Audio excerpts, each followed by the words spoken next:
Greetings, ladies and gentlemen. It is your favorite warlock, practicing necromancer. Um, in this video, I'm going to take it a little bit further to part two. Okay. In my last video, I did my book recommendation on the books published by the Cathedral of the Black Goat. Okay. And when it comes to the warlocks, Grimoire, and the other two books that I mentioned outside of the original Tentatio Diabolus, I spoke on some grimoires that were mentioned there, within there. So I thought I would take it a little bit further and go into actual grimoires. Now, there are a lot of grimoires that you can go into. Most of the more common ones that most practitioners are aware of are, like I said in the last video, the Constitution of Pope Honorius, or the Grimoire of Honorius. Pope Honorius, as he was known. Then you have the Grand Grimoire, which is broken down in the Grand Grimoire, oh my God, I can't speak tonight. The Grand Grimoire Red Dragon, and then there's also the Black Dragon, which have been documented over the last 200 to 300 years. Now, from there, you have the Sacred Magic of Abramelin the Mage, which has been documented quite thoroughly. I mean, everybody from E.A. Coetting to more, I guess you could say, lesser known practitioners, some more known than I, have spoken on them. Many do not know about the other types of grimoires that are out there. Okay? So I thought I would take a moment and kind of speak on some of them. Now, we all know about the Red Book of Appin. Okay? He was supposedly the scribe of Vlad the Impaler. There are at least two documents that, how should I say this, that were associated with this one text. So you have the scribe himself that depicts how to work with certain beings, okay, such as Moloch, Beelzebub, Astaroth, Nibiris, for an example. But it also shows you how you set up your temple, what sigils to use, and what seal. For an example, if we look at the more Catholic variations of, say, the pendant, for an example, the pendant of, say, St. Michael, or let's go with Peter, the Traveler, okay? Or if you want to go back into the Grimoire traditions, let's go with the 7 seals, if you will, of the princes found in the 6th and 7th books of Moses. Okay? These are some of the other symbols, if you will, that are found. So when you get into occultism, a lot of which you'll find the alchemical symbol for sulfur, okay, compared to that of alchemy. Okay? Look at, for an example, the symbol of the cross. Or better yet, how about the more modern variation of it, where you have the symbol of the Ankh mixed in with the infinity symbol. Prime example, right? So that would be the Leviathan's cross put up on a wall. You'd have the seal of Lucifer, the various different symbols of Beelzebub, for an example. These all can be put as a triumvirate, if you will, with Lucifer the Emperor, the Prince, Beelzebub, and the last aspect would be Astaroth, like I said. Now, when we were talking grimoires, there are other type of grimoires, such as the threefold coercion of hell. A lot of people don't know it, but it's there. It's also known as the Black Raven. Then you have things like the Magus, volumes 1 and 2. Most people don't practice this. It's like dealing with the Enochian keys, put out by Edward Kelly and his partner, for an example. Now, the ironic part about all this is that there are other lesser knowns. So, let's get into these. Okay? Now, two of which, I'm going to start with the ones that I just spoke on. Okay? One of the more common ones is the Grimorium Verum. Okay? Now, this particular one comes in several different languages. This particular one comes in Latin and English. So one page, the left side is Latin, the right page is English. But it deals with basically the same setup, the same generic setup as the Grand Grimoire, having Lucifer, Beelzebub, and Astaroth being at the top of the food chain. Lucifer Drafakal as being the infernal scribe and pact maker, the generals and commanders, and then the hierarchy of the underworld, okay, or hell, if you will.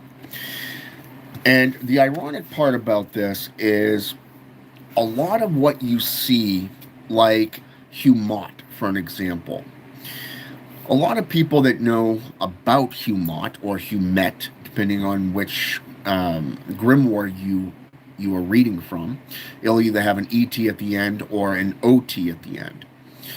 He is considered to be Hell's librarian.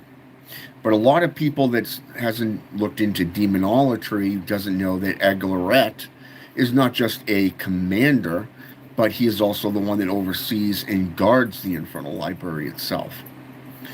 So, this book here is by Peterson, Joseph H. Peterson. I thought he did an awesome job, translating it. And one of the things that makes this book unique, and I'm going to get to the page here, and I got to locate it real fast, is, for an example, I'm going to show it to you, okay, so you can actually see it, okay? These are what I mean by the sigils. This is what I mean by the more common setup that you see worldwide in practitioners today of the occult. So you have everything from their generals to their subordinates. And the ironic part is when you get into things like Frymoth, Klipoth or Kapoth, Click or Clem, Murtiel or Ian Urtiel, and so forth. These are the 7 individuals, and I want you to see this, okay, that you will find in older texts such as the Book of Black Magic by Edward Arthur Waite, the Book of Ceremonial Magic by Waite as well. And that is the ironic part, because you're going to find that also in the Grimorium Verum. You're going to find this in the 6 and 7 books of Moses. You're going to see this in the Grand Grimoire.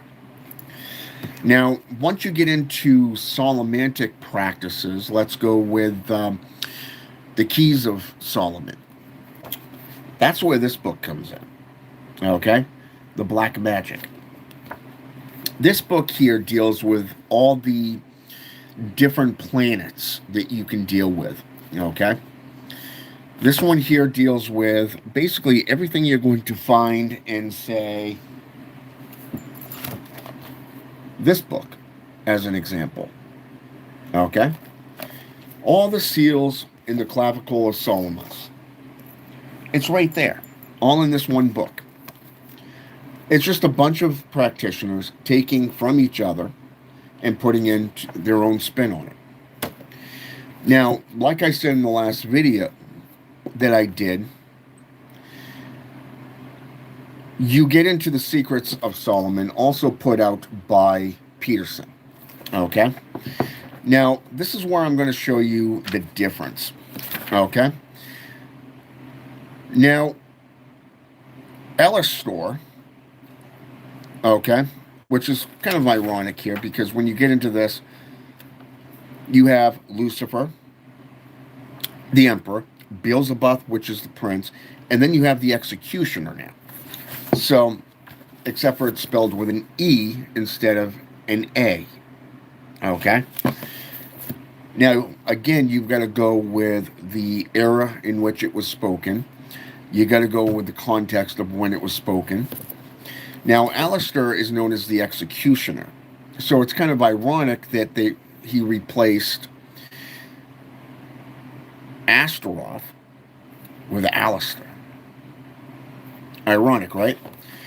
But even this, you're dealing with the actual beings from the 6th and 7th books of Moses, but also some of these other ones that are archangels as well.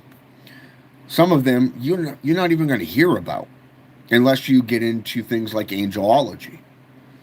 You know, even demonology. I mean, you got, what is it, Davidson put out a book called The Dictionary of Demons.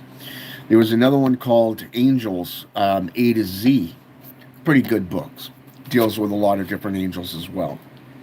But this one here talks about Magriel, Uriel, Pomachiel, Pomeriel, Sabriel, Urcriel. Some of these weird names.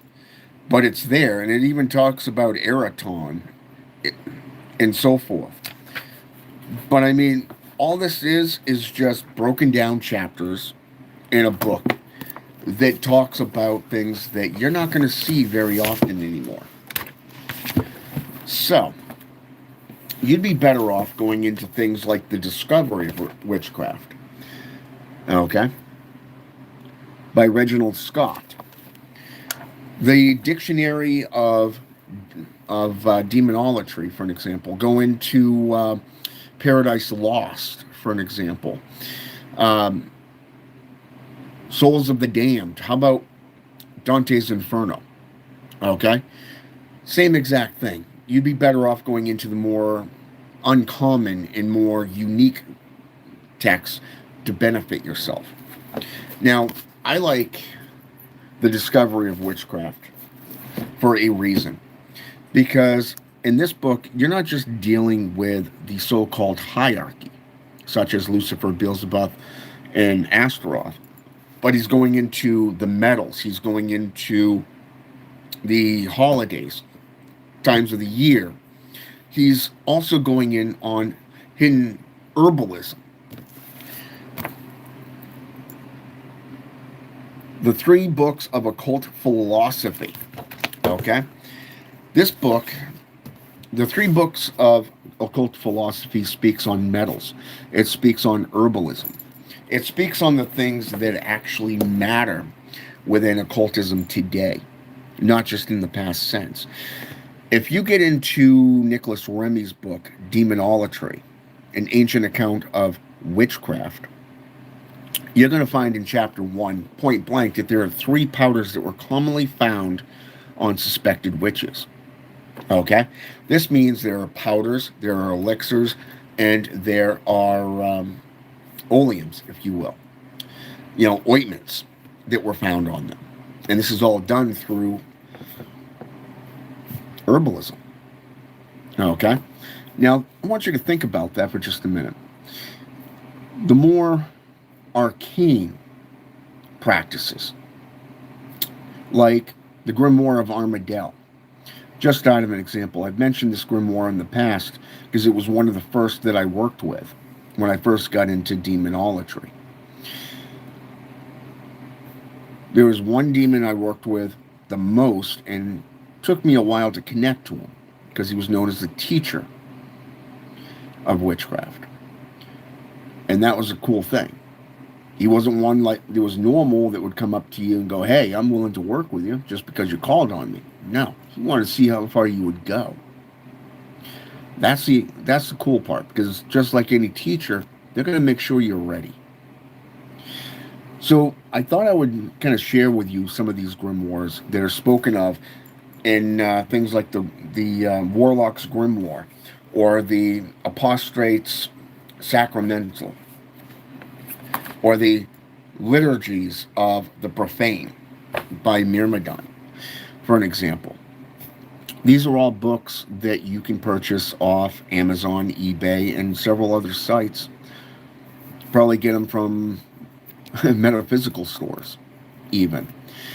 But like I said in the last video, if you're going to get into these books here that only give you bits and pieces, I would recommend going out and getting an actual grimoire so that you would have a better understanding of what you're reading and what you're getting into.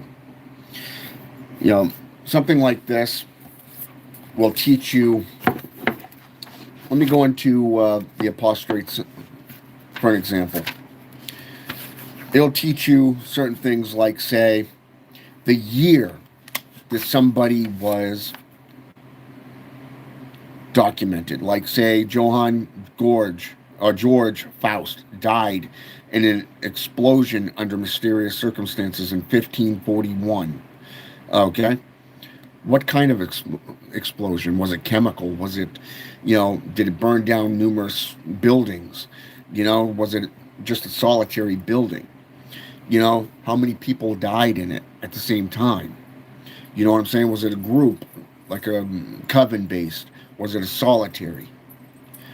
The same thing with Martin Luther.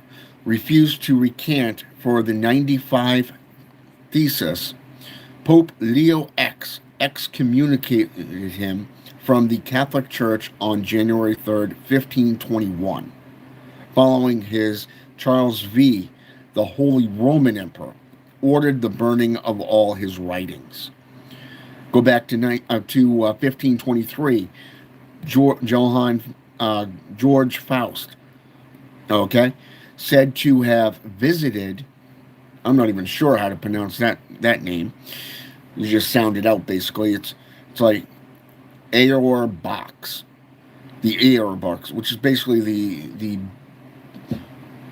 in my opinion is the same thing or his variation of the Fausta book known as the Faustbach. Okay, so I mean he's not going into any big details here.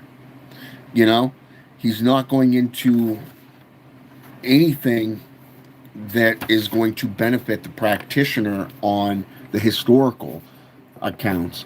What kind of tools was he into using? What kind of practices did he actually practice?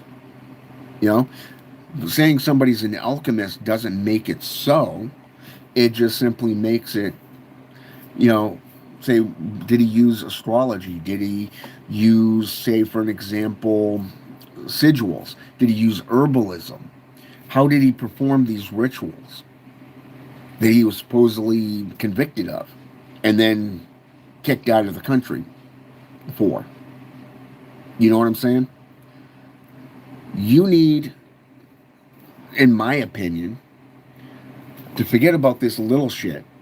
If you really want to know something, you want to know about Faust. One of the best books that I found on Faust and the history of Faust was written by Elizabeth M. Butler. And it was a very, very good book. It's literally about that thick and a lot of different topics. Outside of that, go for the Faustbach if you can get your hands on a copy of it. You may have to go to a college library. You won't be able to take it out, but you'll be able to read it. And if you can, you could probably get, if you're in let's say in the United States, you could probably find it, a copy of it from a translation by someone that's connected to your local library. Most libraries have a inter-library connection which they can actually put it in. Well, actually, nowadays you can actually go in and do it online by typing in your library, and you could type in the type of book that you're looking for, or the type of news articles, or grimoire scrolls, whatever, and you're going to find that in some form, which is basically a copy of a copy, if you will. As far back as the 17th, 18th century, you'll probably find news clippings, maybe even what they refer to as a camera roll. Now, these type of, and by camera roll, what I mean is the ribbon. You can't take those out, but you can look at them through a specialized equipment right at the library itself. Okay? And most of these are found in a college level library. Okay? So you literally have to go into your local library to find them.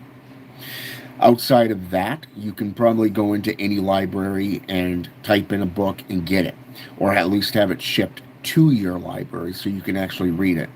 And normally you're allowed to have it for like 2-3 weeks. So that's a way for you to go. Like I said, Verum, which used to be Scribd, that's another app that you can use for any occult aspect. I mean, Eliphas Levi's got several different PDFs on there. Edward Arthur Waite has several under there. You're going to find the Magus under there. You're going to find the Codex Gigas under there. And you're going to find a lot of different things under there for occult and ritualized practices, which is kind of cool. They have over 5,000, if not 10,000 books in PDF form, even audio, which is pretty cool. But these books here are the ones that, like I said, I would recommend to you, because these are the things that Myrmidon is actually putting forth in his books, his little pendiums, if you will, or compendiums, as he refers to them. So right there you can see, okay, this is a list of grimoires that he's speaking of. I'm going to go out and purchase them. And as you can see, I have several books. I've also got books on medieval black magic. I've got one of the best ones was Ribbons, or was it not Ribbons, but Robin's Dictionary of Demons and Demonolatry. I've got books on demonolatry. I've got books on angelology. I've got books on black magic. I've got an entire library of books that I purchased. I've got at least three different 5-shelf bookcases that are packed full. That's not even including bags that are full of books. I've got like 14, 15 bags of books for different types of reading, study, and practice. So, I mean, this is why I go out there and I do this, because when somebody talks about something, I want to know what the fuck they're talking about, number one. And as a practitioner, you want to keep things pure. So you're going to have to sit there and go through the mythology, the folklore, the anthropology. You're going to have to go through mythology even. Not just demonolatry or religious belief structures from various different perspectives. There's a lot that goes into it. And then don't even get me started on the bilingual aspects. That's going to take you even longer, because you're going to have to sit there and learn different languages.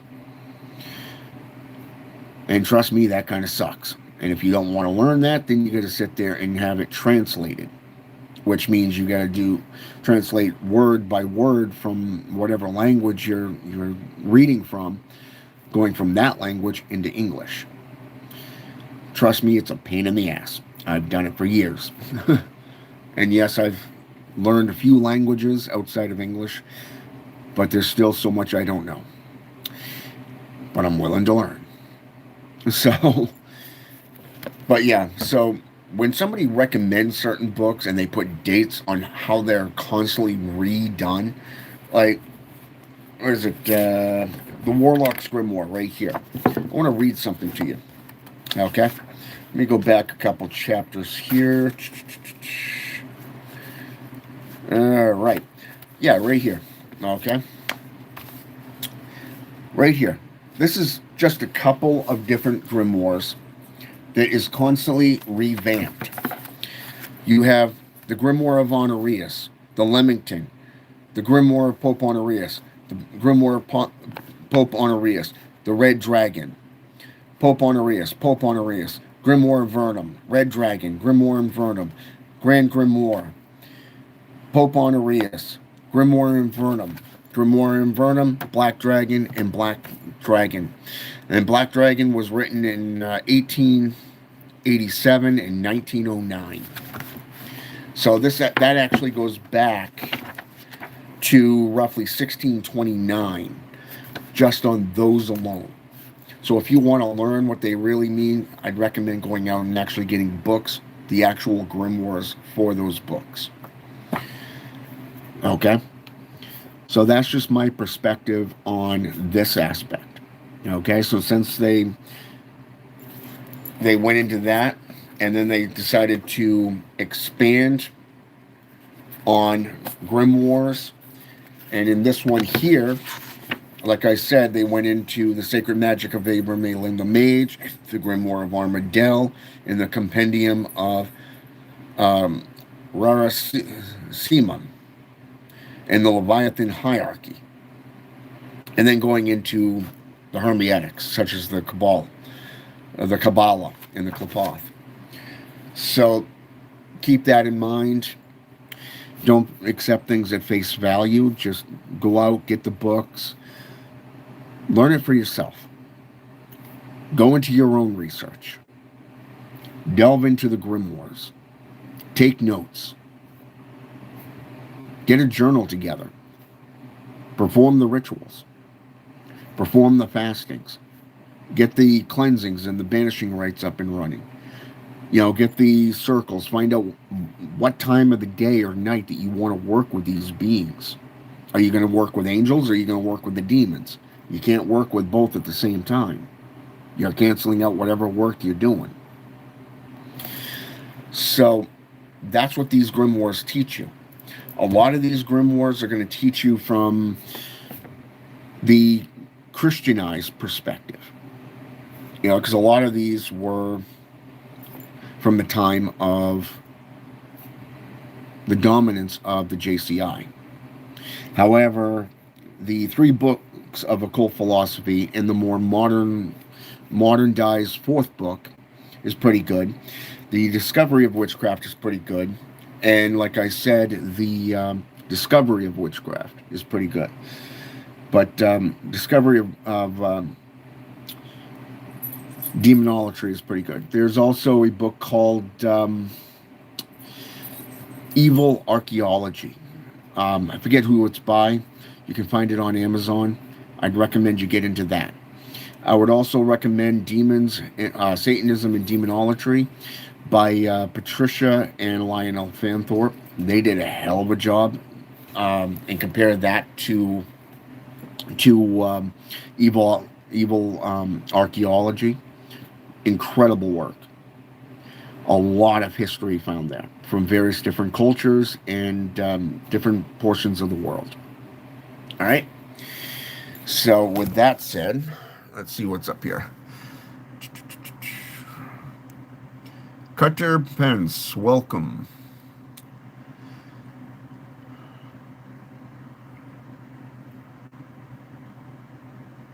It's called Grimoires and Occultism, specifically that of Satanism. This is book reviews.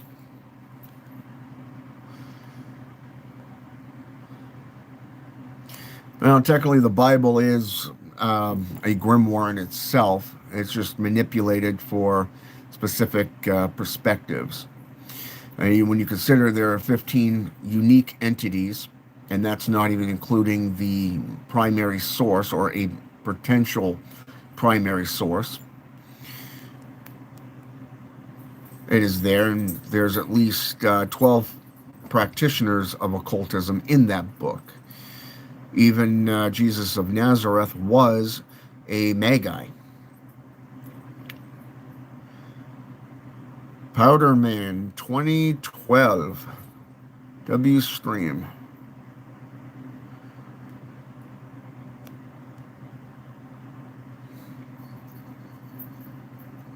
I don't do this for popularity. I do this because for me it's a living grimoire.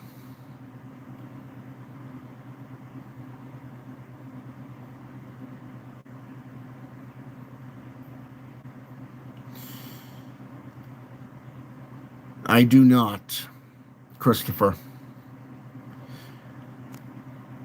If I do anything, with any type of music, I would probably go for ambient. Things like mantra or, say, for an example, a summoning type thing. Satan and Sons have a lot of different ambient type themes out there, video wise, that are to various different types of demonic entities. You can find her channel right here on YouTube. You can find her on Facebook. Probably, I don't know if she's on TikTok or Instagram or any of those other platforms, but those are the two that I do know about. Outside of that, you can go with whatever helps you to relax and get into a meditative state. And that's basically all you utilize music for, in my opinion, is for meditation. If you're doing a void meditation, you want something that's going to relax you. Okay? You want to be relaxed, but you don't want to be put to sleep. You want to be able to connect to your, what Christopher Penziak would call the alpha frame of mind, your higher state. Because in that state, you're going to be looking at things in a third person perspective.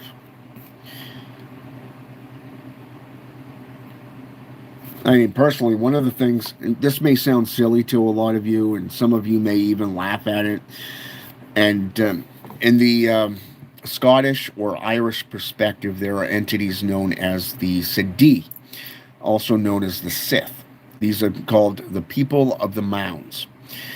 So, taking from the Star Wars aspect of this, you can actually find ambient music right there.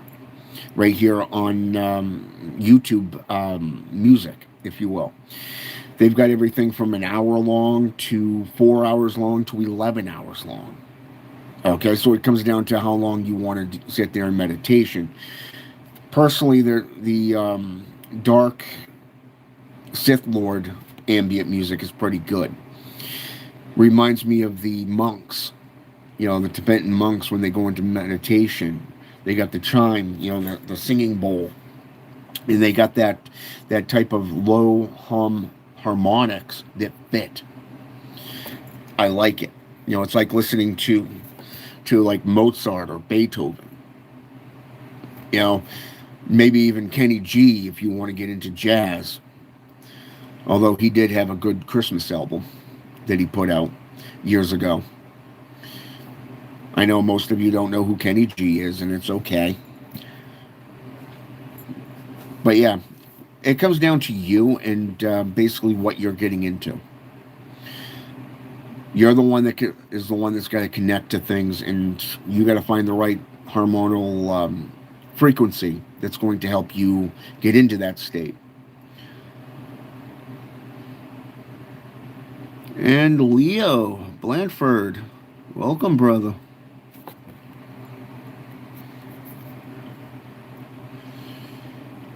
It's a good thing. Harmony is always good, especially with your equilibrium. You want to find that harmony and that balance.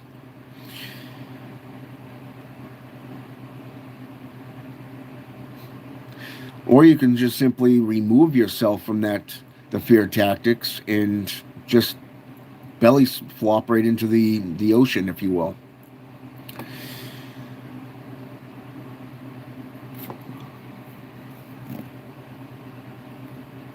Basically.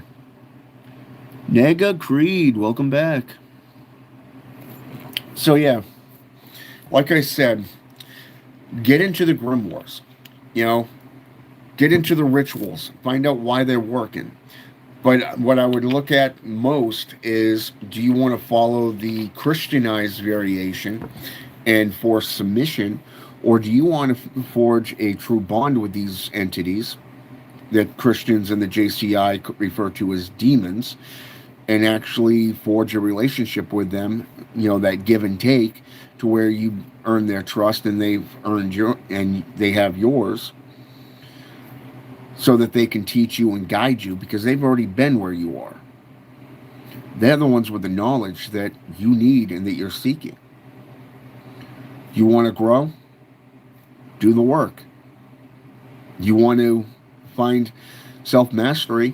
Then you got to put the time and the work into it. There's a reason why it's called dedication and commitment.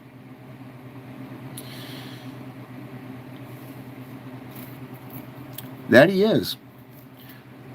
But I would also work with certain individuals, like, say, let's go with Lucifer, because he will enlighten you on things that you don't want to hear. He'll give you the brutal truth. Seer will reveal things down the road that's going to either have happened, will happen, or currently unfolding in your life that you got to deal with. Trust me, those two together is going to give you a run for your money. You might even want to start in, say for an example, working with the 9 kings. The 9 kings, for an example, Christopher, is they'll teach you a lot of things about yourself, especially if you're looking to ascend or descend the ladder.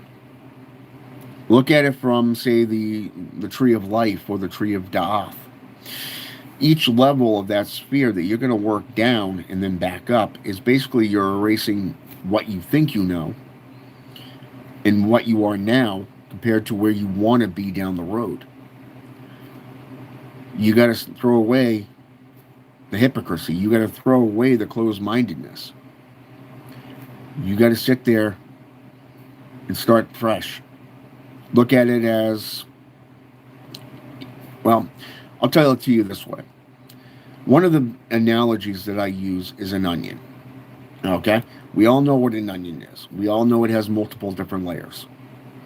When you perform any rite or ritual or any type of practice within the occult, you're going to master a certain subject. Okay? Let's say you master a level. Rip that level apart. Just take it right off. And that reveals a whole nother level, a whole nother depth that you get to explore.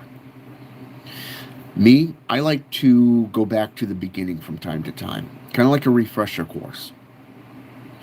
It helps me remember things, and sometimes I'll go in and go, I had forgotten about that, and how did I miss that one the first or, say, the 10th time I've read this book?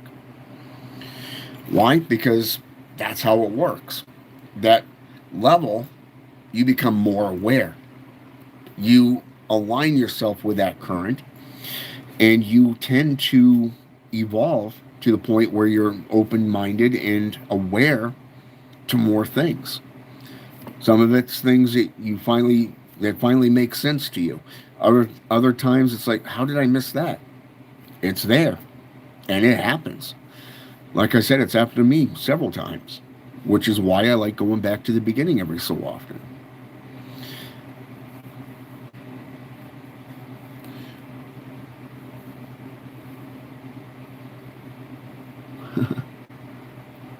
So, but yeah, there's a lot that you can go into. I mean, when you get into, for an example, the sacred magic of Abramelin the Mage, you're going to be introduced to the 8 sub-princes of hell. Okay? Think of this as a deeper level to knowledge. Okay? What is knowledge? But undefiled wisdom, as Anton LaVey put it. Okay? Now, think about it like this. If you are working with the 9 kings of the Goetia, they can introduce you to certain levels. They can give you titles. They can help you remain silent, even invisible even. If you're working with Boone and Viney, you don't just got protection. for your monetary profits, but you're also building that profit in silence. Then you got your desires, you know, you got your science, your magical abilities, your persuasions. Okay, all of this is aligned just within the kings themselves. So you're basically learning from scratch. This is what these entities, these honored beings, have in their arsenal that they can educate you in, how they can guide you in. And then look at it like this. Then you get into the 8 sub princes of hell. Then you can sit there and learn a whole nother aspect, such as how to rise up the ranks, how to utilize certain individuals to get in touch with somebody else. For an example, like I said, Aguileret isn't just a commander.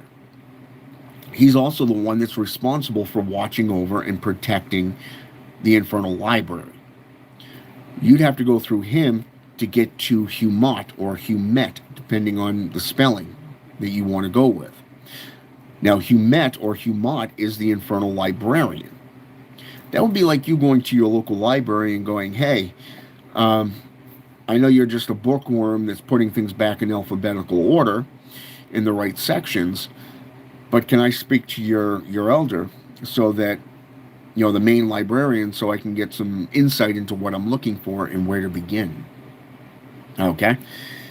Now, that's what you would want to do by going to Aguileret. Okay? And then you can go to Humet and go, hey, I'd like to, anything you have on this particular topic, can you bring it to me, please? It's a matter of respect. Okay? So you're not going to sit there with a rod of power and enforce a being to submit to you. There are things that you need to protect yourself, yes. Like pure silver close to the face when you're calling on Astaroth. Or, say for an example, Amen, for an example, due to the breath. So there is a lot of things that you can do to better yourself. That's why I use the onion analogy, because that onion is basically what we are as career occultists. It doesn't matter if you're a necromancer, a voodoo zant, a polero, a witch, a warlock, shaman. Every one of us is going to learn. If they say that they've mastered everything, they're a fucking liar. There is so much that you're going to be learning over your life and your career. Your job as a career, student is never done. You're going to keep learning until the day you die and move on to the next realm. When you're called back, as the Philosopher's Stone is, the grand design, you're going to be going home.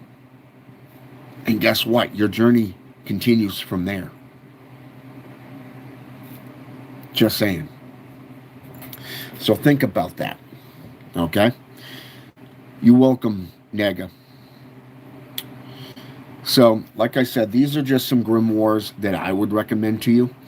I would recommend going into the less spoken of. Most people don't speak on Paradise Lost. Most people don't talk about the souls of the damned. Most people don't talk about Dante's Inferno. How about the Odyssey?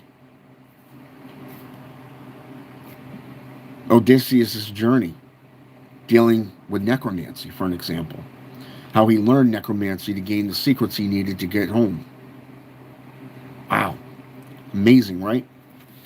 How about the fall from the paradise, if you will? Such as Lucifer and his angels that supposedly fell from the heavens during the rebellion. Think about that. Paradise Lost teaches that. Souls of the Damned, for an example, teaches you about the structure. Hell, if you think about it this way, even the Bible teaches you that there are 3 different hells. One for the fallen angels, one for the demons or the Nephilim, and then one for the corrupted souls. But this is another aspect that they don't teach you in the JCI, the Judeo-Christian institutions, such as Islam. Catholicism, Orthodox Christianity, Judaism, and Hebrewism is this. The Bible talks about Sheol, which is hell. Okay? But here it is. It also teaches you about the lake of fire. It also teaches you about Gehenna. Now here it is. Gehenna is actually the place where all these beings associate. Think of it as the actual prison, if you will, from a Christianized perspective. The lake of fire is more like a jail cell. That would be like you going to jail in a holding cell. That's all that is. Okay? But when you choose a side and you choose to work with a being, with a specific current, you become a disciple of that current. You become a acolyte, a neophyte, underneath specific entities that you choose to work with. That means you're going to be doing research into those beings. You're going to find ways to associate with those beings. You're going to find out what they like, what attracts them. You're going to look at the metals. You're going to look at the gems. You're going to look at the ritualized faith on how to associate with them, how to call them forth through evocations and invocations. You're going to find out that things like seals, for an example, may or may not be involved, depending on which one you're dealing with. Circles have been known, and triangles have been known for over almost 1,000 years, if not longer. Shamans use circles of protection, also known as circles of empowerment. The triangle of evocation is associated within these circles, sometimes just outside the circle. For an example, if you Google, for an example, let's go with black magic, or how about necromancy? You're going to see two monks standing at a cemetery within a circle, and just in front of them, you're going to see the triangle of evocation. You're going to see a manifested spirit, and at the base of that spirit's little manifestation is a grist bag or a mojo bag full of smelly herbs. Wow. Okay. So, what kind of incantations did they use? How did they summon them? How did they summon that spirit? You see the point. This is why we are career students. So you're going to be learning all of this stuff and much, much more. You're not just going to go into numerology. You're going to go into astrology. You're going to go into the zodiacs, both light and dark. You're going to find that there are things that you can do and learn about, and they're going to teach you and share things with you as you grow and mature within the occult. So by doing things like this, with little tidbits, how are people supposed to learn from what you put in them? Especially when all of these things have been regurgitated materials for the past 500 to 600 years. You'd be better off to go into the Munich manuscripts of, the Forbidden Rites, a necromancer's manual of the 15th century by Richard Kekeffer. You'd be better off going into this book, okay, which is a compendium of the Swedish black art book tradition by Dr. Thomas K. Johnson. You'd be better off going into Montagu Summers' work, or Michelet's work. You know what I'm saying? These were all grimoires that are unique that most people don't get into. And they give you 10 times the amount of information that these two little tidbits do. Okay? They're right up there with these. Okay? I mean, look how thick these are. Okay? But Agrippa's work is perhaps one of the best.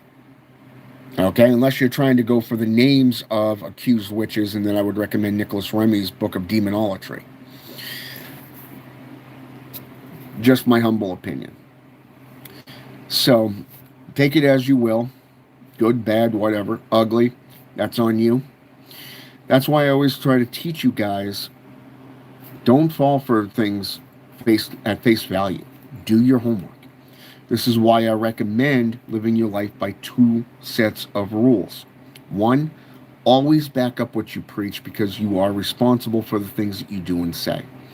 And two, always make yourself available to the public. So,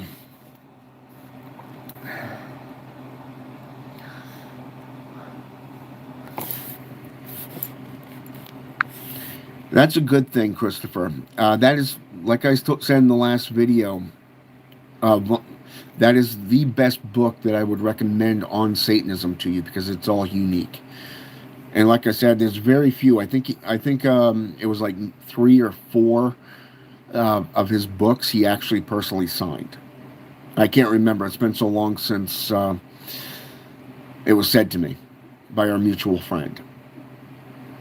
But yeah, like I said, I mean, he actually, Vokalakis Oriax actually passed away, so it's a loss to the satanic community and the occult community in general. He was a very good man. But it's there.